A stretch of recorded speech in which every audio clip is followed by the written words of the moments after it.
যুধিষ্ঠির বললেন, হে কৃষ্ণ, মহাফলদাতা বিজয়া একাদশীর কথা শুনলাম। এখন ফাল্গুন মাসের শুক্লপক্ষের একাদশী যে নামে বিখ্যাত তা বর্ণনা করুন। শ্রীকৃষ্ণ বললেন, হে মহাভাগ যুধিষ্ঠির, মান্ধাতার প্রশ্নের উত্তরে মহাত্মা বশিষ্ঠ এই একাদশীর মহিমা কীর্তন করেছিলেন। আপনার কাছে এখন আমি সেই কথা বলছি। এই একাদশীর নাম আমলকি একাদশী। বিশেষভাবে মহিমান্বিত। বিষ্ণুলোক প্রদানকারী রূপে এই একাদশী দিন আমলকি বৃক্ষের তলে রাত্রি জাগরণ করলে সহস্র গাভীদানের ফল লাভ হয়। হে পাণ্ডুনন্দন, পূর্বে ব্রহ্মার রাত্রিতে দৈনন্দিন প্রলয় উপস্থিত হলে স্থাবর জঙ্গম সহ দেবতা, অসুর ও রাক্ষস সবকিছুর বিনাশ হয়। তখন ভগবান সেই কারণ সমুদ্রে অবস্থান করেন। তার মুখপদ্ম থেকে চন্দ্রবর্ণের এক বিন্দু জল ভূমিতে পড়ে। সেই জলবিন্দু থেকে একটি বিশাল আমলকি বৃক্ষ উৎপন্ন হয়। এই বৃক্ষের স্মরণমাত্র গোদানের ফল দর্শনে তাহার দ্বিগুণ এবং এর ফল ভক্ষণে 3 গুণ ফল লাভ হয়। এই বৃক্ষে ব্রহ্মা, বিষ্ণু আর মহেশ্বর সর্বদা অবস্থান করেন। এর প্রতিটি শাখা প্রশাখা ও পাতায় ঋষি, দেবতা ও প্রজাপতিগণ বাস করেন। এই বৃক্ষকে সমস্ত বৃক্ষের আদি বলা হয় এবং তা পরম বৈষ্ণব রূপে বিখ্যাত। অতএব এই শ্রেষ্ঠ ব্রত সকলেরই পালনীয়। এখন এই ব্রতের একটি অদ্ভুত ইতিহাস আপনার কাছে বর্ণনা করছি। প্রাচীনকালে বৈদিশ নামে এক প্রসিদ্ধ নগর ছিল। এই নগরে চৈত্ররথ নামে এক রাজা রাজত্ব করতেন। চন্দ্রবংশীয় পাশবিন্দুক রাজার পুত্ররূপে তিনি জন্মগ্রহণ করেন। তিনি অত্যন্ত শক্তিমান ও ঐশ্বর্যশালী ছিলেন। শাস্ত্রজ্ঞানেও তিনি ছিলেন সুনিপুণ। তার রাজ্যে সর্বত্রই মনোরম আনন্দপূর্ণ এক দিব্য পরিবেশ লক্ষ্য করা যেত।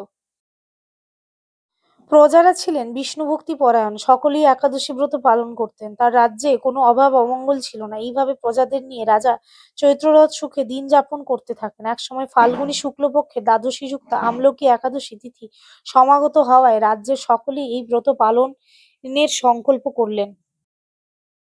ওই দিন প্রাতঃস্নানের পর প্রজাদের নিয়ে রাজা ভগবান শ্রী বিষ্ণুর মন্দিরে যান। সেখানে সুবাসিত জলপূর্ণ কলস, ছত্র, বস্ত্র, পাদুকা, পঞ্চরত্ন ইত্যাদি দিয়ে সাজিয়ে স্থাপন করেন। তারপর ধূপ দ্বীপ দিয়ে যত্ন সহকারে মুনি ঋষিদের দ্বারা শ্রী পরশুরাম মূর্তি সমন্বিত আমলকির পূজা করেন। হে পরশুরাম, হে রেণুকার সুখবর্ধক, হে ধাত্রী, হে পাপ বিনাশিনী আমলকি, তোমাকে প্রণাম। আমার অর্ঘ্যজল গ্রহণ করো। এইভাবে দিনে যথাবিধি পূজা, স্তব, স্তুতি, নৃত্যগীত করে রাজা ভক্তিভরে সেই বিষ্ণু মন্দিরে রাত্রি জাগরণ করতে লাগলেন। এমন সময় দৈবযোগে একটি ব্যাধ সেখানে উপস্থিত হয়। পূজার সামগ্রী সহ বহু ব্যক্তিকে একত্রে রাত্রি জাগরণ করতে দেখে সে কৌতূহলাক্রান্ত হলো এবং সে ভাবলো, এসব কি ব্যাপার। বিষ্ণু মন্দিরে প্রবেশ করে সে বসে পড়ল। কলসের উপর স্থাপিত বিষ্ণুমূর্তি দর্শন করলো। ভগবান বিষ্ণু এবং একাদশীর মাহাত্ম্য সে মনোযোগ দিয়ে শুনলো। সারাদিন ওই ব্যাধ কিছুই আহার করেনি। এইভাবে ক্ষুধায় কাতর হয়ে সেখানে সে রাত্রি জাগরণ করলো। পরদিন প্রজাসহ রাজা নগরের দিকে যাত্রা করলেন। সেই ব্যাধ ও তার গৃহে ফিরে গেল। এরপর একসময় ব্যাধের মৃত্যু হলো। একাদশীতে রাত্রি জাগরণ ব্রত প্রভাবে সেই ব্যাধ পরবর্তী জন্মে এক রাজ্যের অধীশ্বর রূপে নিযুক্ত হলো। জয়ন্তী নামে এক নগরী ছিল। সেখানে বিদুরথ নামে এক রাজা বাস করতেন। ওই ব্যাধ বিদুরথ রাজার মহাবলী পুত্ররূপে জন্মগ্রহণ করেন। তার নাম হয় বসুরথ। 1,00,000 গ্রামের আধিপত্য তিনি লাভ করলেন। তিনি ছিলেন সূর্যের মতো তেজস্বী, চন্দ্রের মতন কান্তিমান ও পৃথিবীর মতন ক্ষমাশীল। বিভিন্ন সদ্গুণে ভূষিত বসুরথ পরম বিষ্ণুভক্তি পরায়ণ হন। এই মহাদাতা রাজা একবার শিকার করতে গিয়ে পথ ভুলে যান। গভীর জঙ্গলের মধ্যে ক্ষুধায় পীড়িত হয়ে তিনি ক্লান্তিবশত শুয়ে পড়েন।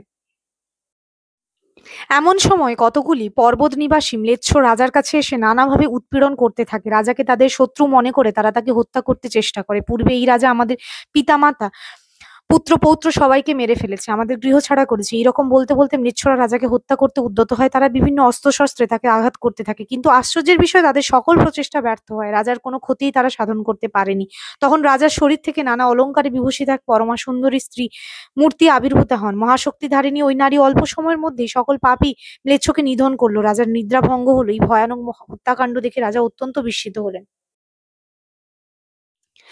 তিনি বলতে লাগলেন, আহা, আমার শত্রুদের হত্যা করে কে আমার প্রাণ রক্ষা করলো, এমন কৃপালু কে আছে, আমি তার প্রতি আমার কৃতজ্ঞতা প্রকাশ করছি। এমন সময় দৈববাণী হলো, ভগবান কেশব ব্যতীত শরণাগতকে রক্ষা করবার আর কে আছে, তিনি শরণাগত পালক।